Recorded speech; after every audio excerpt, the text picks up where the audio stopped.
নমস্কার। বাঙালির পাড়ার চায়ের দোকান থেকে শুরু করে ড্রয়িং রুম, এই মুহূর্তে আলোচনার শিরোনামে ইউরো।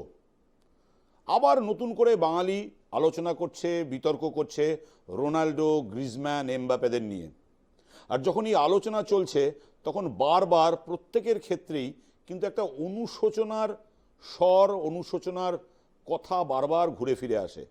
যতবারই এই ধরনের কোনো ইন্টারন্যাশনাল টুর্নামেন্ট বাংলা বা বাঙালি টিভিতে দেখে বা দেখার সুযোগ পায়, অনুশোচনাটা কি, যে কেন ভারত পারে না এই ধরনের একটা আন্তর্জাতিক মানের টুর্নামেন্টে খেলার জন্য নিজেদের যোগ্য করে তুলতে। কবে ভারত পারবে একটা ইন্টারন্যাশনাল স্ট্যান্ডার্ডের ফুটবলে নিজেদের মান বাড়াতে, কনস্ট্যান্ট প্রতিনিধিত্ব করতে। আর এই প্রশ্নগুলোর উত্তর দেওয়ার দায়ভার যার সব থেকে বেশি, তিনি আজকে স্টুডিওতে আমাদের গেস্ট, AIFF বা অল ইন্ডিয়া ফুটবল ফেডারেশনের সভাপতি কল্যাণ চৌবে। কল্যাণ, অসংখ্য ধন্যবাদ। নমস্কার। তোমার দায়িত্ব নেওয়ার অলমোস্ট 1.5 বছর হয়ে গেছে, কন্ট্রিবিউশন কি বলো তো? আমার মনে হয় যে কথা দিয়ে আপনি শুরু করলেন, ভারত কবে যোগ্যতা অর্জন করবে কোনো আন্তর্জাতিক টুর্নামেন্ট। এখানে আন্তর্জাতিক বলতে আমরা ফিফা ওয়ার্ল্ড কাপের কথা বলছি। ইউরোতে তো ভারত গিয়ে খেলবে না। আর এশিয়ান চ্যাম্পিয়নশিপে ভারত খেলে এসেছে কদিন আগে সিরিয়া এবং অস্ট্রেলিয়ার বিরুদ্ধে। একটা লম্বা সময় 4 কি 5 দশক আমরা ফুটবল থেকে সম্পূর্ণ বাইরে ছিলাম। যদি এই ইতিহাসটা আমরা মাথায় রেখে ফুটবলের ভবিষ্যৎ পরিকল্পনা করি, তাহলে নিশ্চয়ই একটা তুলনা করার জায়গায় আমরা আসব। আমরা যারাই পিকে ব্যানার্জির কোচিং বা পিকে ব্যানার্জির খেলা দেখেছি বা পিকে ব্যানার্জির সাথে কথা শুনেছি, বা তার সমসাময়িক বলরাম দা, চুনি গোস্বামী, অরুণ ঘোষ, তাদের কথা বা তাদের পরে 70 দশকের কথা, ভারতের ফুটবলে 60 দশক পর্যন্ত, 60-এর দশক পর্যন্ত, 70-এর দশক পর্যন্ত শেষ ফুটবল হয়েছিল যারা আন্তর্জাতিক পর্যায়ে খেলেছিল। 1948, 52, 56, 60 অলিম্পিক খেলেছে, 1951 এবং 62-তে এশিয়ান গেমসে গোল্ড পেয়েছে, 50-এ ডাক পেয়েছে, 50-এ বিশ্বকাপে ডাক পেয়েছে, 74-এ শেষবার ভারত অনূর্ধ্ব 19 এশিয়া চ্যাম্পিয়নশিপে যুগ্মভাবে ইরানের সাথে গোল্ড পেয়েছে। তারপর 74-এর পর ভারত নেই। এবার আপনি যখন নেই, আমি এই কথা একাধিক সাক্ষাৎকারে বলেছি, আপনার এখানে হয়তো রিপিটও হবে, আপনি যদি একটা সিস্টেমের বাইরে চলে যান দীর্ঘদিন, তারপর যদি আপনি ফেরত আসেন, এসে আপনি মানাতে পারবেন না। আমি বাইরে গেলাম কেন, সেই কথা আমি সেটাই আপনাকে ভূমিকা করে বলছি। ভারত ভেতরে কখন ছিল? ফুটবল যখন বিশ্বে ফুটবল খেলা হতো, ভারত ভেতরে কোথায় ছিল? ভারত ফুটবল শুরু করেছিল আগে, বাঙালি ফুটবল শুরু করেছিল আগে, কারণ ইংরেজরা ভারতকে, বাংলাকে শাসন করত। তো ফুটবল বা ইংরেজদের খেলা ছিল, বাঙালিরা ইংরেজদের সাথে ফুটবল খেলে শিখেছিল। আজকে যে ফিফা বিশ্বকাপ, পৃথিবীর মধ্যে সবথেকে জনপ্রিয় খেলা, সেই ফিফা যে ফুটবল গভর্নিং বডি বিশ্বের, তা শুরু হয়েছে 1904 সালে। আর বাংলার ফুটবল শুরু হয়েছে 1891 সালে। 13 বছর আগে বাংলায় ফুটবলের গভর্নিং বডি তৈরি হয়েছে। তাহলে ফিফা যখন তৈরি হয়েছিল, পশ্চিমবাংলা বা ভারতের প্রতিনিধিত্ব থাকা উচিত ছিল? হয়নি, কারণ ভারত তখন স্বাধীন ছিল না। 1947-এর পর 48-এ ভারত অলিম্পিক খেলল। 50-এ যখন ভারত ডাক পেল বিশ্বকাপে, ভারত যদি 50-এর বিশ্বকাপ খেলতে যেত, তাহলে 50, 54, 58, 62-তে ভারত বিশ্বের ফুটবল মানচিত্রে থাকতো? নেই। আমরা ফুটবল কখন এত চিৎকার চেঁচামেচি করলাম যে আমাদেরও বিশ্বকাপ খেলা উচিত? 1986-তে যখন আমরা টেলিভিশনে মারাদোনাকে দেখলাম, তারপর থেকে মনে হলো যে বিশ্বকাপ এরকম একটা খেলা। না কল্যাণ, আমি আসবো জায়গাটা, কিন্তু আমি এই পিরিয়ডটা একটু ধরতে চাইছি, যে 1950 থেকে 1970 বা 7-এর দশক, এই যে 20 বছর, এই 20 বছরে ভারত প্রডিউস করলো পিকে, চুনি, বলরাম, এদের মতো দিকপালরা ফুটবল খেলে যাচ্ছে, এশিয়াড খেলছে, সোনা পাচ্ছে। কেন্দ্র সরকারের বা সরকারি দৃষ্টিভঙ্গি টুয়ার্ডস ফুটবল সেই সময় কেমন ছিল? আমি বলবো যে এই পলিসিটাই তখন তৎকালীন কেন্দ্রীয় সরকার ফুটবলের দিকে একদম তাকায়নি, অথবা এমন বলা যেতে পারে তারা এইটা তাদের দূরদর্শিতার অভাব, যে ফিফা বিশ্বকাপে ভারতের পার্টিসিপেশন করা উচিত ছিল, এই পার্টিসিপেট করতে না পাঠানোটা তৎকালীন কেন্দ্রীয় সরকারের একটা বড় ভুল। না, কিন্তু তারপরে সেই ভুলটা এরকম কন্টিনিউয়াস চলতেই থাকলো কেন? হোমগ্রোন এনভায়রনমেন্টটা সেই সময় যথেষ্টই শক্তিশালী ছিল, কিন্তু তারপরেও দেখলাম আমরা দিনের পর দিন যতই গেছে ততই পিছিয়ে গেছি। এই কারণ আমি আপনাকে এটাই বলছি যে যদি আপনি সিস্টেমের বাইরে চলে যান, সিস্টেমে আপনি আর আসতে পারবেন না। আপনি সিস্টেমে কেন গেছিলেন, আপনি কখন সুযোগ পেয়েছিলেন? প্রথমে আসার তো একটা অ্যাডভান্টেজ থাকে, কোথাও একটা প্রথম জিনিস হচ্ছে, তো সকলকে ডাকা হলো, তখনও কেউ এক্সপার্ট হয়নি, সকলে এলো, সকলে পার্টিসিপেট করলো, ভারতও পার্টিসিপেট করলো। তারপর থেকে যখন কোয়ালিফাইং শুরু হলো, 60-এর পর থেকে ভারত আর অলিম্পিকে কোয়ালিফাই করেনি। কিন্তু আপনি যদি ফুটবলের কথা শোনেন, আপনি যদি 80-তেও ফুটবলের কথা শোনেন, 90-তেও কারোর সাথে ফুটবল নিয়ে আলোচনা করেন, তারা বলেন যে এখনকার ফুটবলাররা ফুটবলার নয়, ফুটবল ছিল 60-এর দশকে, ফুটবল ছিল 70-এর দশকে। কিন্তু আমরা যে জিনিসটা মূল্যায়ন করিনি, যে জিনিসটা ভাবিনি, যে 60-এর দশক বা 70-এর দশকের পর থেকে 70 থেকে 80, 70 থেকে 90, 70 থেকে 2000 ভারতের ফুটবলটা কি হলো? ভারত বছরে কটা আন্তর্জাতিক ম্যাচ খেলতে গেছে? আপনার খেলা ছিল সীমিত দেশের মধ্যে। আপনি Durand cup, DCM cup, Rovers cup, federation cup, Scissors cup, Nagjee, Bordoloi, Naidunia, Independent, এইসব নিয়ে ব্যস্ত ছিলেন। কিন্তু আপনার ভারতীয় দল কটা আন্তর্জাতিক ম্যাচ খেলতে গেছে? কারণ আপনি আন্তর্জাতিক ম্যাচ খেলতে পাঠাননি বিভিন্ন কারণ। হতে পারে ফেডারেশনের টাকা ছিল না, হতে পারে কেন্দ্রীয় সরকারের সমর্থন ছিল না, হতে পারে ফুটবল তখন প্রায়োরিটিতে ছিল না, অনেক কিছুই হতে পারে। কিন্তু মূল বিষয় হলো এই যে 70 থেকে 90, এই যে 20টা বছর আপনি কেবল এবং কেবলমাত্র ডোমেস্টিক ফুটবলে ফোকাস করেছেন, আপনি ইন্টারন্যাশনাল ফুটবলে যাননি। যখন ইন্টারন্যাশনাল ফুটবলে যাননি, তখন আপনি সম্পূর্ণ out of sight, out of mind হয়ে গেছেন। যার ফলে ভারত যে ফুটবলের একটা পাওয়ার হাউস ছিল, বা ভারত যে বিশ্বে ফুটবলে কোথাও আসতে পারে, সেটা সম্পূর্ণ ওই 20-25 বছরে মানুষের মন থেকে মিটে গেছে। আরেকটা জিনিস কি হলো, আপনি অলিম্পিক খেলতেন, কিন্তু আপনি 60-এর পর আর অলিম্পিক খেলছেন না, আপনি প্রি অলিম্পিক খেলছেন, অর্থাৎ অলিম্পিকের কোয়ালিফাইং রাউন্ড খেলছেন। 2002-এর পর অলিম্পিক অ্যামেচার হয়ে গেল, আন্ডার 23 হলো এবং 3 জন senior player. Asian games under 23 হলো এবং 3 জন সিনিয়র প্লেয়ার। অর্থাৎ আপনি ক্রমাগত পিছোতে রেসটা থেকেই বেরিয়ে যাচ্ছেন। আজকে যখন আমরা কথা বলি, যে প্রশ্নের আপনি শুরু করলেন যে গত 1.5 বছরের কি কন্ট্রিবিউশন, গত 1.5 বছরের এই কন্ট্রিবিউশন যে অন্ততপক্ষে আপনি একটা নিজের গতিপথ তৈরি করুন রূপরেখার সাথে, যে অন্ততপক্ষে আপনি আর পিছোবেন না। আপনি এই মুহূর্তে সমান্তরাল গতিতে যদি দৌড়ন, আর একটা 400 মিটারের রিলে রেস হচ্ছে, আপনার সহ খেলোয়াড় পড়ে গেছে, আপনারই যে পার্টনার 4x100 মিটার কি 4x400 মিটার একটা রিলে রেস চলছে, আপনার পার্টনার পড়ে গেছে, পড়ে সে 1 ল্যাপ পিছিয়ে গেছে, আপনি জোরে দৌড়চ্ছেন প্রতিপক্ষের সাথে, কিন্তু এই 1 লাপটা আপনাকে পিছনো, 1 পাকটা যে আপনাকে পিছিয়ে পড়া, 1 পাকটাকে কভার করা, আমার মনে হয় সেইটা আমাদের কাছে খুব বড় চ্যালেঞ্জ, এবং কোনো না কোনোভাবে সেটাকে একটা রাস্তা বার করতে হবে।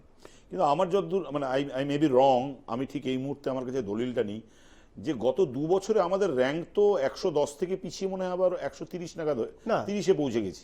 এই র্যাঙ্ক যেটা আছে, এই র্যাঙ্কটা আপনার অনেকটা, আমি কি বলবো, একটা ম্যাচে ফিফা উইন্ডোতে যখন আপনি একটা ম্যাচ খেলছেন, সারা বিশ্বের মনে করে 100টা দেশ ম্যাচ খেলছে, ওই একটা ম্যাচের রেজাল্টে জেতা হার ড্রতে আপনার 5, 7, 10 র্যাঙ্কিং উপর নিচ হয়। আপনি এর আগে পর্যন্ত কটা ম্যাচ খেলতেন? বছরে আপনি যদি ইতিহাস ঘাটেন, ডেটা দেখেন, বছরে আপনি 4টে কি 5টা ম্যাচ খেলতেন, গড়ে 4, 5টা, 6টার বেশি আপনি ম্যাচ খেলতেন না। কি ম্যাচ খেলতেন? বিশ্বকাপের প্রি কোয়ালিফাইং খেলে নিতেন বা এশিয়া কাপের ম্যাচ খেলতেন।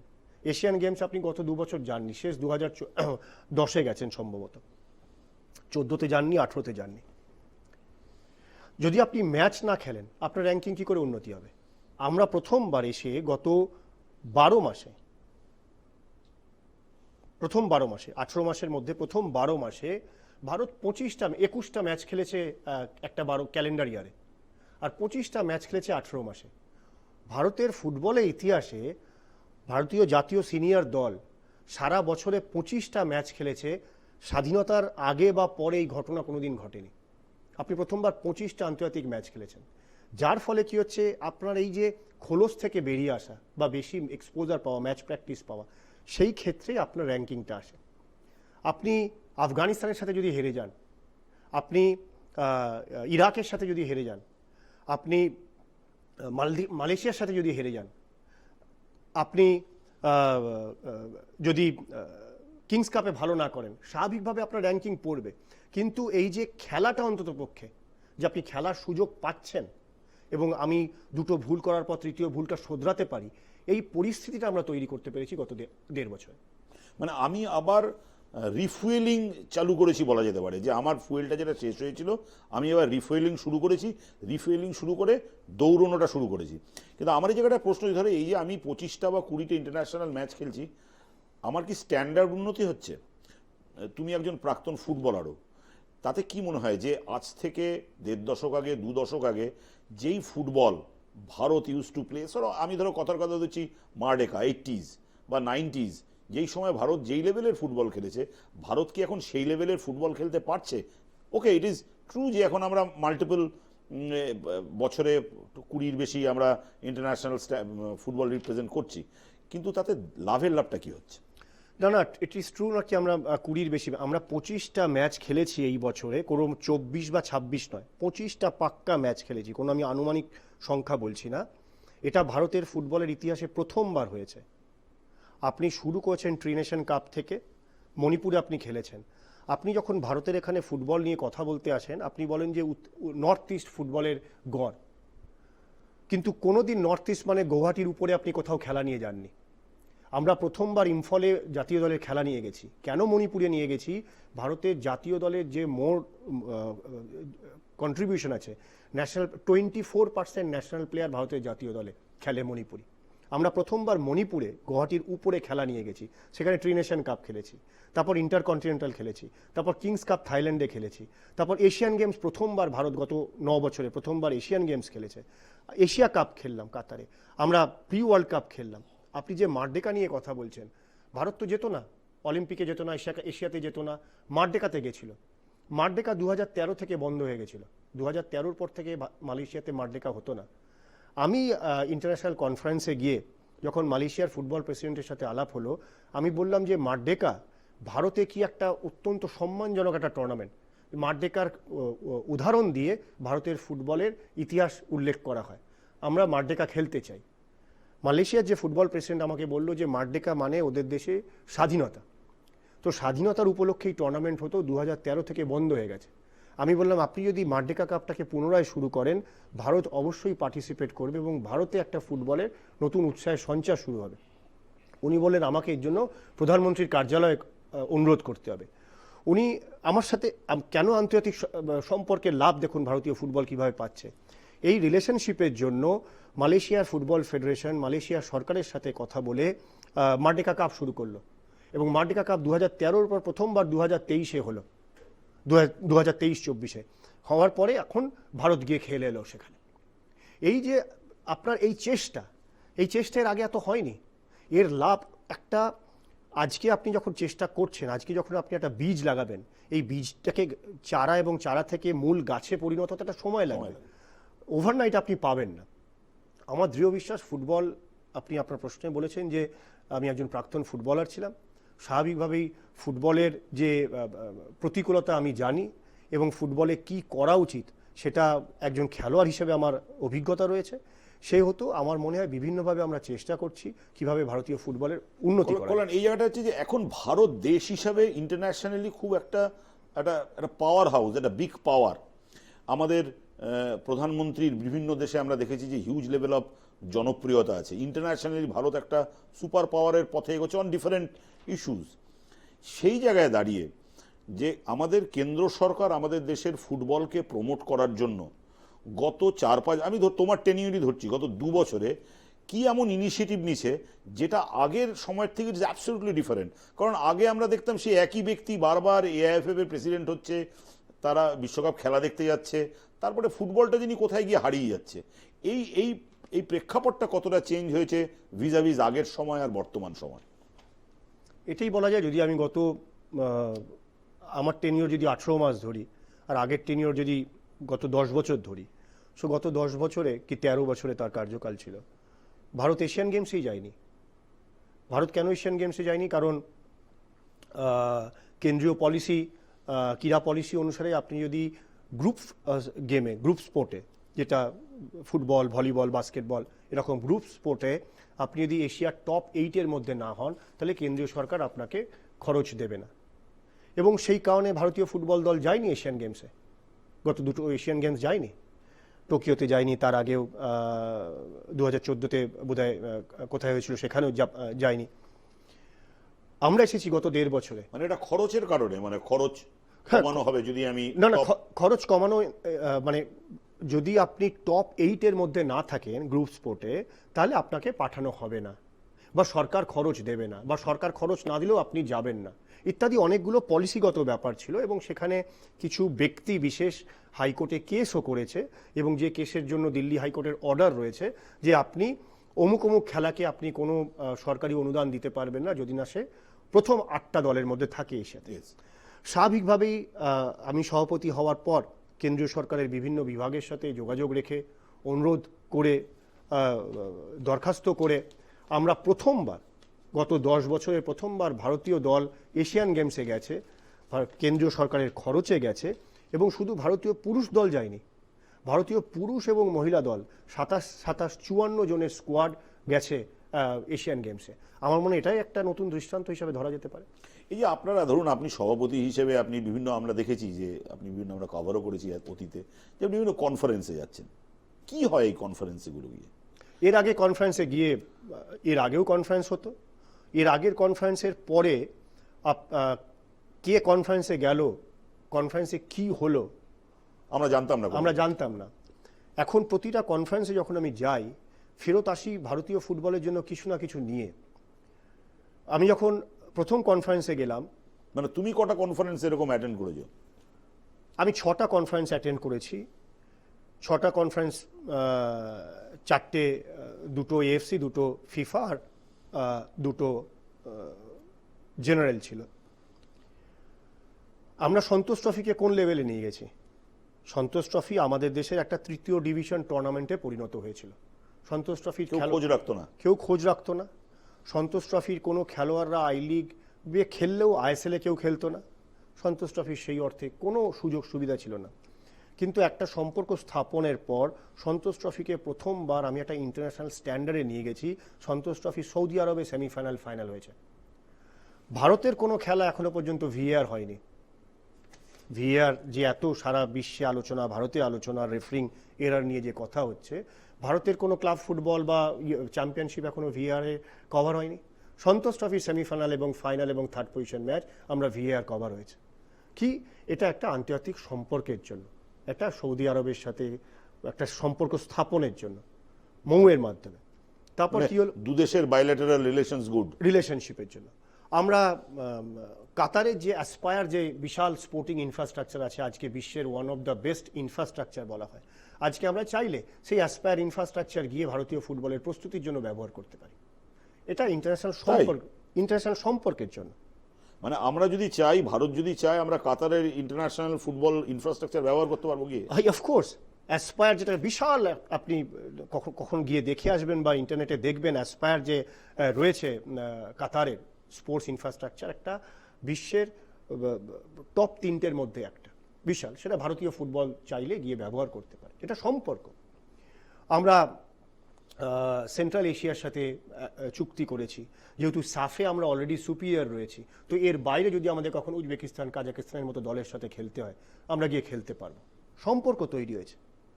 আজকে কেউ ভাবেনি আজ পর্যন্ত যে আর্সেন ওয়েঙ্গারের মতো ব্যক্তি ভারতীয় ফুটবলের সাথে সরাসরি যুক্ত হবে। সরাসরি যুক্ত হয়নি। ফিফার ডেলিগেটস 3বার ভারতে এসেছে, আবার 21শে জুন 4বার আসছেন। ভুবনেশ্বরে আমরা প্রথম ফিফা এআইএফএফ একাডেমি তৈরি হয়েছে, যার কোচ রয়েছে, যার ট্রায়াল চলছে, প্লেয়াররা সিলেক্ট হচ্ছে, প্রসেস চলছে। এছাড়া আমরা আরও 4টে একাডেমি, ভারতের বিভিন্ন প্রান্তে ফিফা এআইএফএফ একাডেমি হবে। কারণ কি হচ্ছে, আর এইটাই ইন্টারন্যাশনাল কনফারেন্সের ফল। মানে আমাদের কি আগে এরকম কোনো একাডেমি ছিল না? আমরা তো একাডেমি দেখেছি, টাটার একটা একাডেমি ছিল, যে টাটা একাডেমির বাই প্রোডাক্ট অনেকেই আছে, খুব ভালো খেলেছে ইস্টবেঙ্গল, মোহনবাগান বা দেশের হয়েও। এই যে এআইএফএফ আর ফিফা একাডেমি, এই কনসেপ্টটা কি নতুন? নতুন নয়, একমাত্র প্রথম। আপনার দেশে টাটা একাডেমি নয়, আপনার দেশে রিলায়েন্স একাডেমি আছে, জিন্দাল একাডেমি আছে, আসামে এনআরএল একাডেমি আছে, ওএনজিসি একাডেমি আছে, সাই আছে, সেল আছে, মোহনবাগান একাডেমি ছিল। আপনার দেশে আজকের দিনে কমপক্ষে 1000 একাডেমি আছে, 1000 একাডেমি আছে। আমাদের ভুল কোথায় হতো, আমি নিজেই গোটা 50 একাডেমির উদ্বোধনে কখনো না কখনো সামিল হয়েছি।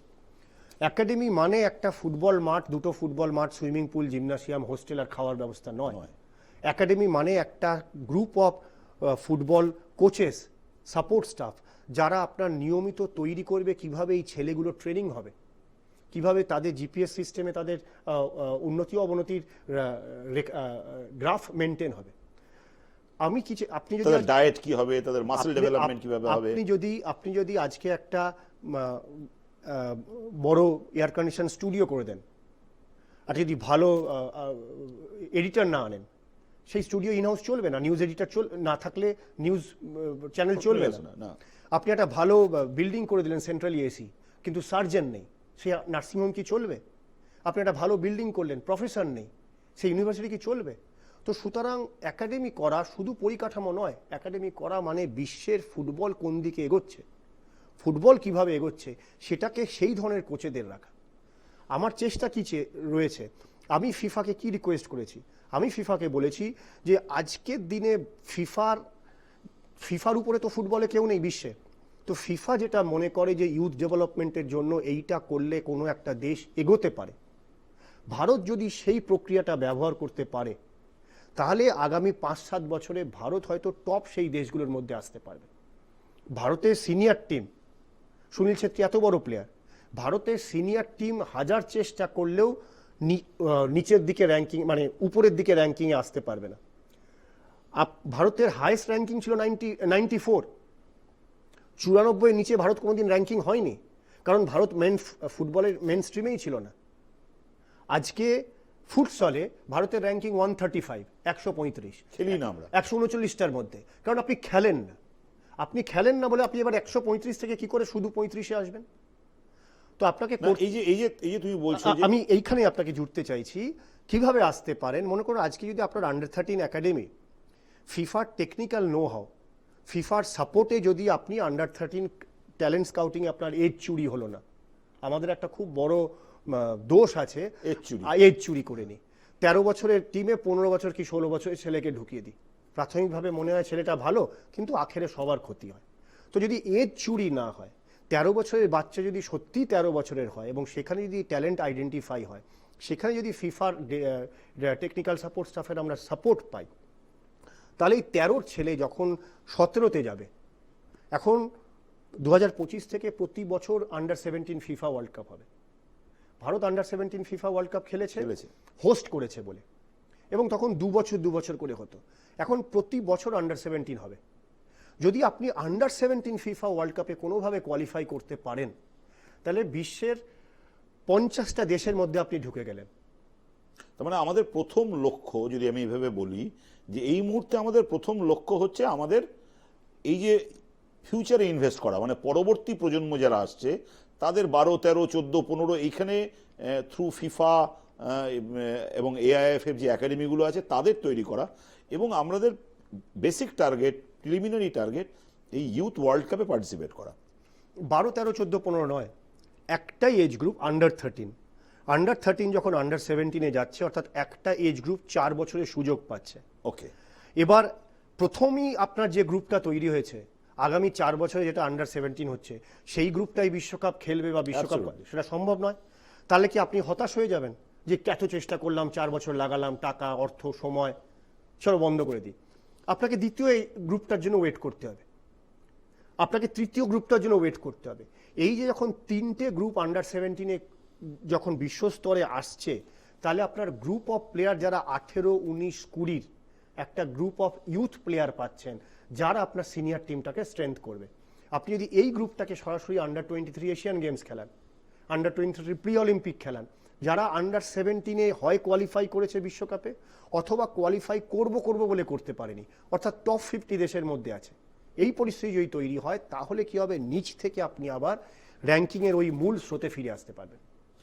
আমরা কল্যাণের সাথে কথা বলছিলাম, আমরা শুরুতে কিন্তু যতটা হতাশা নিয়ে যেটা দিয়ে যে অ্যাসপেক্টটা দিয়ে শুরু করেছিলাম, এই কিছুক্ষণের আলোচনাতে কিন্তু কল্যাণের সঙ্গে কথা বলে আমাদের একটা ভালো লাগা শুরু হয়েছে, যে একটা স্বপ্ন আমরা দেখা শুরু করেছি যে না, সামনের ভবিষ্যৎ কিন্তু অতটা অন্ধকার নয়, আমাদের মাঝের অতীত যতটা অন্ধকার। আমরা ফিরে আসছি, কল্যাণের সাথে কথা বলবো আরও একটা বিজ্ঞাপনের বিরতির পর।